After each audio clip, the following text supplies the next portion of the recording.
I'm Firebros. Recently, I've seen a lot of new players struggling to get through the caves in Sulfur, so I decided to make this video to show some tips and tricks to help make the caves a little bit easier.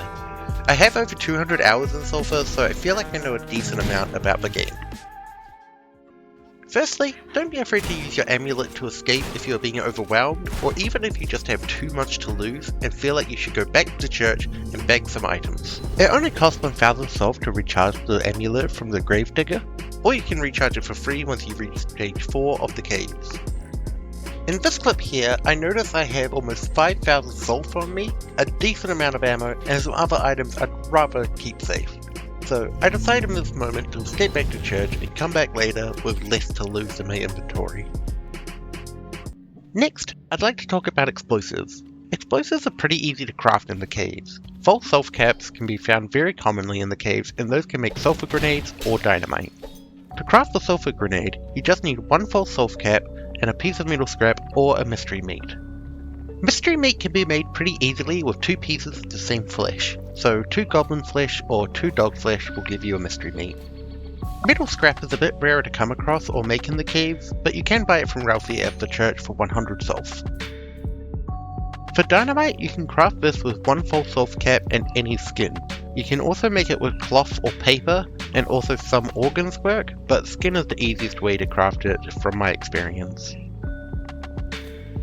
I personally find sulfur grenades to be more useful in combat, and dynamite is better used for opening up the cracked walls. Sulfur grenades stick to enemies, so if a bunch are grouped up, it can clear out a lot of enemies all at once. Just be careful to not let them get too close, or you could die in your own explosion this way. Dynamite doesn't stick to enemies, so I find it a little harder to use in combat. Also, be careful when using dynamite because holding onto it for too long will cause it to explode, and that can kill you too. Food and health management is an important part of Sulfur. There are plenty of mushrooms within the caves. Making fried mushrooms, mushroom soup, or mushroom skewers is an easy way to get food to keep your health topped up. To make fried mushrooms, you just need any 8 mushrooms. Ideally, you'll only make this with velvet bells, however, you can swap in a false sulf cap if you want. You can also use butter in the fried mushrooms to get more food, but I personally find this to be a waste of butter. Save your butter for better foods. You can make mushroom soup with 3 velvet bells and a bottle of water, or you can use 6 velvet bells and a broth and you'll get free mushroom soup. Within the caves you can find another mushroom, the best mushroom, the most beautiful mushroom, the Rodsop. 9 of these fantastic little red friends and you can craft a health potion, healing 100 HP in 5 seconds and removing burning and poison to debuffs. Now that is a really strong healing item, but I'd argue not always the strongest thing you can make with Rodsop. Rodsop paste is a very powerful item which will give you 4 seconds of slow time. Easily crafted with a rock and free Rodsop, Rodsop paste can give you an edge in an overwhelming situation. You can also buy Rodsop paste from Frex Schwen, the enchantress you occasionally run into, and I would highly recommend having at least 2 Rodsop paste on you at all times. Some more helpful food recipes are mashed potatoes, 30 HP over 10 seconds crafted with 2 potatoes, a potato and a rock, a potato and water, or a potato and bomb? Actually, maybe save your explosives for walls or large groups of enemies. Stew, 20 HP over 3 seconds crafted with water and flesh or mystery meat for 1, or use broth and flesh or mystery meat for 2 to 3 depending on the meat. Fondue, 50 HP over 4 seconds crafted with 2 cheese for 1, a stick and 1 to 2 cheese for 1 to 2, or a broth and cheese for 2. There are plenty more recipes out there, so experiment with everything and see if you can find some. We've covered explosives already, so let's talk guns. The P38 Dirk is your first gun. A basic 9mm pistol, dealing 60 damage with an OK fire rate and small magazine size of 7. This gun is capable of getting you through the caves with a couple of oils, however there are plenty of stronger options. The biggest downside to the Dirk is its slow reload speed. A good strategy with the Dirk is to only fire 6 rounds, as it will reload faster while it still has a round chambered. This goes for most of the other guns in Sulfur too, so keep this in mind. Now it's time to introduce the Hawkland line of weaponry. Starting with the Corpse Maker, which you can find or buy in the caves from the Hawkland salesman for 3000 to 4000 Sulf, The Corpse Maker is a very powerful weapon with a 30 round magazine of 5.56 doing 96 damage per shot. This thing will carry you through the caves, if you can keep it running.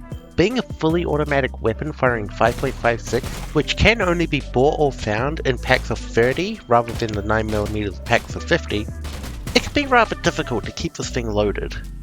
I like to mod mine with a priming bolt, switching it to semi-automatic and giving it a small 10% damage boost and spread bonus, which makes it easier to conserve ammo and make shots count. The price of the Corpse Maker is pretty high when buying it, but I think it's more than worth the investment. Next up, the Gravekeeper. Also sold by the Hawkland salesman for 750 to 1000 souls. This pistol is very similar to the P38 Dirk, having the same damage with 9mm, however it does come chambered in 5.56 doing 80 damage per shot, which is 16 less than the Corpse Maker. It has the same magazine size as the Dirk, but a slower rate of fire, which can actually work to its advantage. But the real strength of the Gravekeeper is its reload speed. It reloads significantly faster than the Dirk, especially when doing the reload trick of keeping one round loaded. I find this one a little bit harder to recommend over the Corpse Maker, but if you're on a budget and can't afford the Corpse Maker, then having a Gravekeeper can still be a worthwhile weapon, especially if ammo is an issue. It's always a good idea to use weapons that use different ammo types, so having a Dirk in 9mm and a Gravekeeper in 5.56 is a very useful combo. And remember, it's always faster to switch weapons rather than reloading. Finally, for Hawkland weapons, we have the Ferryman. Sold by the Hawkland salesman for 6,750 to 9,000 souls. Yeah, okay, this one isn't worth the price. It's an extremely powerful weapon, but costing over double of the Corpse Maker, I just can't recommend this weapon. It fires 50 BMG ammo doing 300 damage, but that can only be bought in packs of 6, so it's very hard to keep it loaded at this stage, and it being automatic with a fire rate of 580 rounds per minute, it's very unwieldy, hard to control, and just so expensive. One upside to this weapon is its damage modifier. If chambered in 5.56 like the other Hawkland guns, it'll do an impressive 120 damage. Add in a priming bolt and a scope, and this can be a very powerful sniping weapon, but for this stage in the caves I just can't justify its purchase. Get the Corpse Maker. I love the Corpse Maker. Moving on from the Hawkland line of weaponry, we have our friend Scrip. Scrip sells a couple of weapons, and first up is the Snoot 38. Sold by Scrip for 380 to 500 souls, the Snoot 38 is a revolver chambered in 9mm with 6 rounds in the cylinder, doing an impressive 96 damage per shot. It does have a rather slow fire rate, but its damage multiplier is even higher than the Ferryman. It does reload rather slowly, but it can be a very strong weapon if your aim is true. Throw in a decent scope and a barrel mod and this can be a strong sniping weapon, especially if rechambered into something like 7.62 or 50 BMG. The downside to getting this weapon is that it is the same ammo type as the Dirk, so you'd have two weapons firing the same ammo. But since it's 9mm, which is plentiful in its large packs of 50, this is usually not that big of an issue. Also sold by Scrip is the Mossman for 1,130 to 1,500 souls. This is your standard pump action 12 gauge shotgun. It does 40 damage per pellet with 8 pellets per shot. It does have a slow fire rate being a pump action shotgun, but its damage output more than makes up for that. It holds 6 rounds in its tube magazine, being reloaded one at a time, and its reload is interruptible, so you can start reloading and stop if you get pushed. The Mossman also boasts a very strong damage multiplier, managing to do 120 damage per shot when rechambered in 9mm, or 400 damage if rechambered to 50 BMG. It is also very accurate when modded this way, and can be a super powerful sniping weapon despite being a shotgun.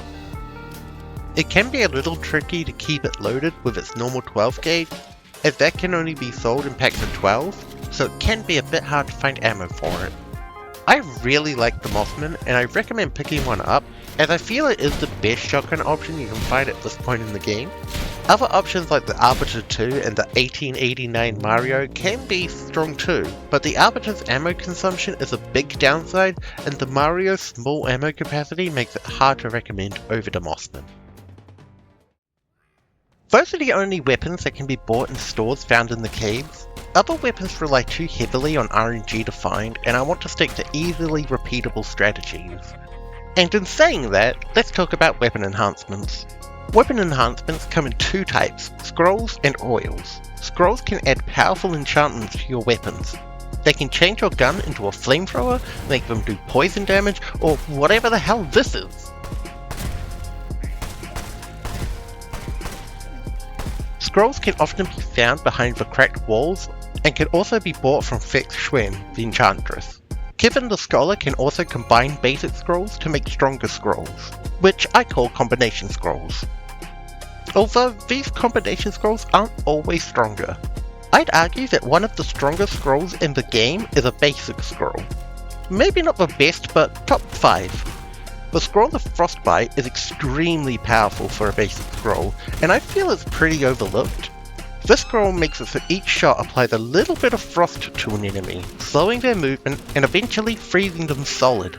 This is great on rapid fire weapons to quickly freeze enemies, and is great for crowd control. Another great scroll for crowd control is the Scroll of Explosions. This scroll can be made with 2 scrolls of Ember and makes each shot do a small explosion which does 25 damage on top of the gun's damage. This is great on weapons chambered in 12 gauge as each pellet will explode. You can even use this explosion to open up cracked walls. Next, the Scroll of Crusader, which can be made with a Scroll of Plague and a Scroll of Light. This scroll makes it so each shot adds a stacking debuff to your target, making them take 5% more damage each shot. Since it stacks, it can quickly add up and make enemies with high health take extreme damage. This is great for bosses, and like Explosion, each pallet gets the effect, so it's great with 12 gauge too. This next scroll is for the snipers. The Scroll of Toxic Lobotomy can be made with a Scroll of Plague and Surge. This converts your gun into a railgun, which makes bullets travel instantly, so basically making it hit scan. It also makes it do 300% bonus damage on headshots. This does come at a big cost of durability, however, making your gun degrade 350% faster. So keep some repair kits handy when running this scroll. It also has the added effect of always dropping organs, so if you are in need of organs for crafting or quests, this is the way to go. Something to keep in mind with scrolls is that you can only have 1 scroll per weapon, so you gotta be careful what you pick. The other type of enhancement is oils. Oils can be bought from Kevin the Scholar at the church. Oils add smaller modifiers to weapons like extra damage or faster fire rate, but they often come with a downside. There are over 200 oils, which is way more than I could cover in this video, so let's talk about the effects to keep an eye out for. There are 2 types of oil that increase damage, the flat damage increase and the percentage damage increase. It does not matter what order you add these to your gun, as the game will always calculate the flat damage first and then add the percentage increase afterwards. So if I have a Brute Oil and a First Blood Oil, it doesn't matter what way around I add them to these dirks, the number will always add up to 117 damage. Another good thing to know is that oils are color coded, so you can tell by looking at the color of the oil itself to quickly identify what its main effect will be. Flat damage oils are a light brown, and percentage damage oils are a dark red, for example. Another way to increase raw damage output is with projectile amount oils, like the 2-time oil. This increases how many projectiles your gun will fire. It even works with shotgun, making them fire an insane amount of pellets each shot. An oil I really like is reload speed oils, making your gun reload lightning quick. This is very handy when you are being overwhelmed and need as little downtime as possible. I really love putting a reload speed oil on the Mossman, as it makes it a lot nicer to use without its lengthy reload time. There is also the option to buy random oils. I would recommend avoiding these as a lot of effects can end up bricking your favourite gun, and at this stage of the game you can't remove effects. Negative effects I like to avoid are reduced bullet drop, reduced bullet speed, and more drag. I really hate these effects and avoid them at all costs, although they can be mitigated with a Scroll of Rocket Launcher, as rockets never drop, but they are pretty slow. And really, it's better to build around the scroll rather than using it as a band-aid. The way you can add more oils and scrolls to a gun is by leveling it up. Each gun can be leveled up to a max level of 5. Each level lets you put more enhancements on your gun. However, it should be noted that with more oils and scrolls, your gun will wear out faster. You can use durability oils to help with this, as they don't speed up wear and add more durability to the weapon. Finally, let's talk about Cousin. Cousin is the boss at the end of the cave. He is a large, mostly stationary goblin who throws mud balls at you. He has 5,000 health, and after being damaged enough, he will sink into his mud pool and start throwing mud at you from the other pools around the arena until he needs to resurface for air. Once he does, he will be covered in mud. You have to remove this mud from him before you can attack him again, and then this repeats. It's a pretty simple boss fight, but his attacks do hurt quite a bit, so try to dodge them the best you can. Once Cousin reaches 50% HP, he will sink back into his mud puddle, and a wave of goblins will spawn in and attack you. This is the perfect time to use your Sulfur grenades, as they are usually grouped up and you can take out a lot of goblins in one explosion. This will happen again nearing the end of the fight too, so be sure to have a couple of grenades for these waves. And you've done it!